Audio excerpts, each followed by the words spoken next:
Uttar Pradesh tablet और smartphone योजना के लिए कंपनियों को टेंडर देने के लिए जो है सरकार की ओर से नोटिस जारी किए गए हैं, जिनके अनुसार कुछ शर्तें रखी गई हैं कंपनी के साथ और आपको जो प्रारूप, किस प्रारूप का स्मार्टफोन और किस प्रारूप का आपको टैबलेट मिलेगा, सरकार के द्वारा वो प्रस्तुत किया गया है। इसमें सरकार का जो दावा है वो अच्छी खासी कीमत का है, ताकि ये जो आपके टैबलेट या स्मार्टफोन हैं ये लंबे समय तक चल सकें और इनकी जो रिकवरी है सर्विस सेंटर के माध्यम से वो की जाए, ताकि यदि कोई सेंटर पर ले जाए इसको तो 1 साल तक इसकी सर्विस फ्री की जाए। ऐसा सरकार का दावा किया जा रहा है कि प्रत्येक ज़िले में इसके लिए सर्विस सेंटर भी बनाए जाएंगे, कंपनी की ओर से दिए जाएंगे, जिन कंपनियों को इसका टेंडर दिया जाता है। दूसरी बात यह है कि जिस तरीके से सरकार टेंडर देने की बात कर रही है कंपनी को, उसको देखते हुए लगता है कि केवल 10% छात्रों को ही ये योजना का लाभ मिल सकेगा।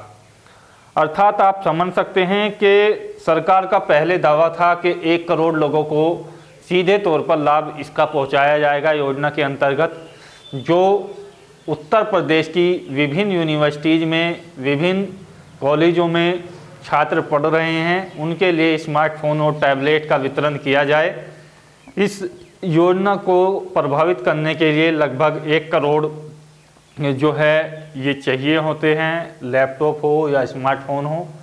लेकिन यहाँ पर जिस तरीके से कंपनी के साथ टेंडर की बात की जा रही है सरकार की, उसमें 4 चीज़ें स्पष्ट की गई है। वो मैं आपको पहले बताने से पहले टैबलेट और स्मार्टफोन के परिचय के बारे में थोड़ा दे दूं। तो सबसे पहले हम बात कर लेते हैं स्मार्टफोन की, क्योंकि टैबलेट जो है बहुत ही लिमिट संख्या में मिलेंगे। इनकी कीमत जो है सरकार की ओर से 36,000 रुपये के आसपास बताई जा रही है। वहीं स्मार्टफोन की जो कीमत है वो 9,000 रुपये के आसपास आकी जा रही है सरकार की ओर से। इसमें जो दावा किया जा रहा है 3 GB रैम है और 32 GB रोम है। तो कुल मिलाकर के जैसा कि आमतौर पर स्मार्टफोन के लिए कहा जाता है 464 या 332, तो ये 332 वाला फ़ोन आप इसको बोल सकते हैं। तो ये सरकार का देने का दावा है। साथ ही साथ इसमें दोनों कैमरे का जो साइज़ है वो भी बताया गया है।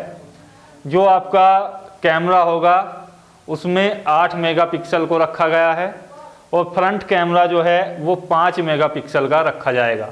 ये स्मार्टफोन की बात चल रही है। स्क्रीन इसकी 6.5 सेंटीमीटर वाली टच स्क्रीन होगी और इसमें जो है दावा किया जा रहा है कि 5000 mAh की बैटरी भी आपको मिलेगी।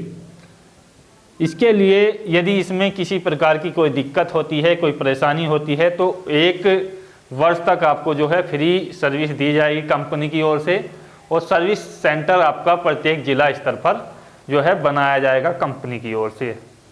दूसरी बात कर लेते हैं टैबलेट के बारे में। तो टैबलेट की जो अनुमानित कीमत है सरकार के अनुसार वो 36,000 रुपये है। इसमें यदि रैम का साइज़ की बात की जाए तो 2 GB है। कैमरे की यदि बात की जाए तो इसमें आपका 5 मेगापिक्सल का जो है आपका कैमरा है और उसी के अनुरूप आपका जो 2 मेगापिक्सल का कैमरा है वो फ्रंट कैमरा है। साथ ही साथ इसमें ब्लूटूथ और GPS का कनेक्शन भी दिया जाएगा। तो ये जो है इस तरीके से बिल्कुल स्मार्ट तरीके से लिया गया है, इसीलिए इसकी जो कीमत है वो इतनी सरकार के द्वारा बताई जा रही है कि इसकी गुणवत्ता जो है बड़े ब्रांड की कंपनियों के साथ की जा सकती है। तो ये दोनों प्रकार की योजनाओं से लाभ होने वाले आपके, चाहे वो आपका लैपटॉप हो या टैबलेट हो या स्मार्टफोन हो, तो कंपेयर जो है हमने करके दिखा दी है आप लोगों के लिए। जिस तरीके से सरकार की जो मंशा है वो स्पष्ट कर दी गई है। अब बात कर लेते हैं कि किन लोगों को इसका लाभ मिल रहा है और क्या इसमें सरकार कर रही है। तो देखिएगा, सरकार के द्वारा टेंडर के लिए कंपनियों को बुलाया गया है। इसमें मुख्य रूप से ये कहा गया है कि 90 दिन के अंदर ये जो है टारगेट पूरा किया जाए। टारगेट सरकार का ये है के 2.5 लाख टैबलेट और 3.5 लाख जो है आपके स्मार्टफोन, ये 2 चीज़ें जो है एक कंपनी के द्वारा बनाई जाएं। तो 90 दिन में जब आपके 2.5 लाख ये बनेंगे टैबलेट और 3.5 लाख स्मार्टफोन बनेंगे, तो कुल मिलाकर के आंकड़ा बनता है 6 लाख। तो 6 लाख ही अभ्यर्थी क्या इसके लिए योग्य हैं? आप समझ सकते हैं, क्या 6 लाख अभ्यर्थी ही इसके लिए योग्य हैं? यदि ये मान लिया जाए कि 2 कंपनी को भी इसका टेंडर दे दिया जाता है, तो भी यहाँ पर 2 कंपनियों को यदि बात की जाए तो कुल मिलाकर के 12 लाख ये बन सकते हैं आपके स्मार्टफोन या टैबलेट। तो 12 लाख में भी आप 1 करोड़ का 10वां हिस्सा मान सकते हैं इसको। तो 10% के आसपास स्टूडेंट्स इससे प्रभावित होंगे।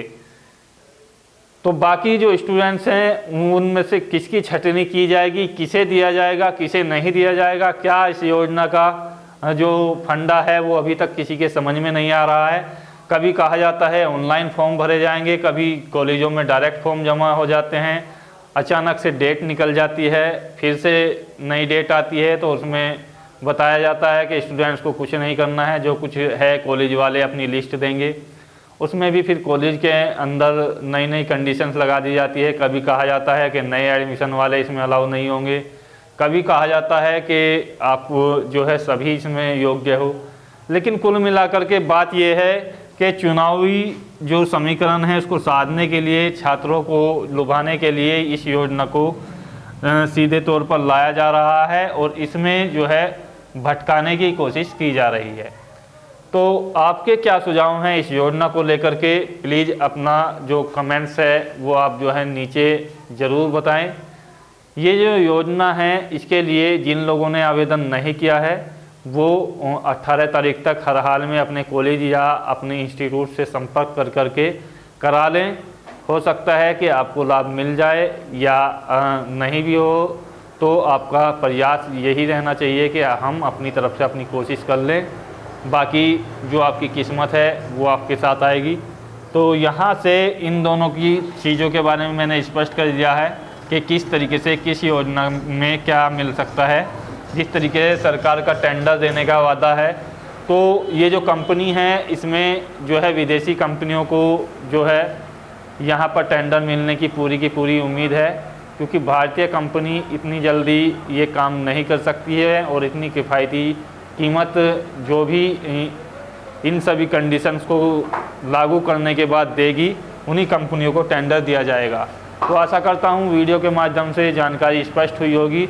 जैसे ही टेंडर मिलता है या कुछ और अन्य खबर मिलती है तो आपको सूचित किया जाएगा। जय हिंद, धन्यवाद, जय भारत।